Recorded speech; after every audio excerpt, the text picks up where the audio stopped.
மதுரை மாவட்டத்தில் சொத்தில் பங்கு தர மறுத்த தாயை குடிபோதையில் கொலை செய்துவிட்டு தலைமறைவாக இருந்த மகன் போலீசாரிடம் சிக்கியிருக்கிறார். சொத்து தகராறு படுகொலையில் முடிந்தது எப்படி?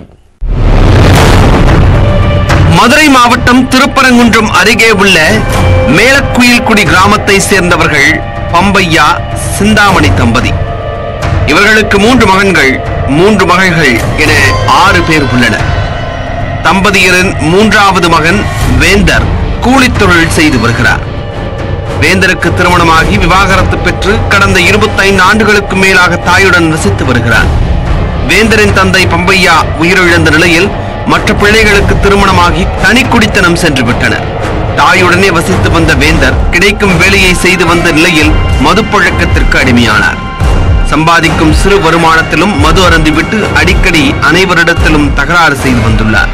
இந்த நிலையில் தாய்க்கு சொந்தமான நிலத்தில் தனக்கு பங்கு வேண்டும் என வேந்தர் அடிக்கடி தகராறில் ஈடுபட்டு வந்தார்.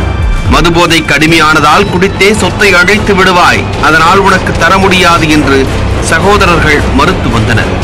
இதனால் ஆத்திரத்தில் இருந்த வேந்தர் வெள்ளிக்கிழமை இரவு மது அருந்திவிட்டு தனது தாய் சிந்தாமணியிடம் சொத்தில் பங்கு கேட்டு தகராறில் ஈடுபட்டுள்ளார்.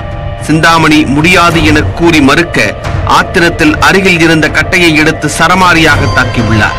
தலை, முகம், கை, கால் என பல இடங்களில் காயமடைந்த சிந்தாமணி சம்பவ இடத்திலேயே துடிதுடித்து உயிரிழந்தார்.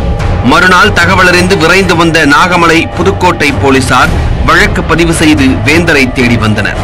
தேடுதல் வேட்டையில் அப்பகுதியில் உள்ள தோட்டம் ஒன்றில் பதுங்கியிருந்த வேந்தரை போலீசார் சுற்றி வளைத்து கைது செய்தனர். சொத்தில் பங்கு தர மறுத்த தாயை போதை வெறியில் மகனை அடித்துக் கொன்ற சம்பவம் அப்பகுதியில் பரபரப்பை ஏற்படுத்தி உள்ளது.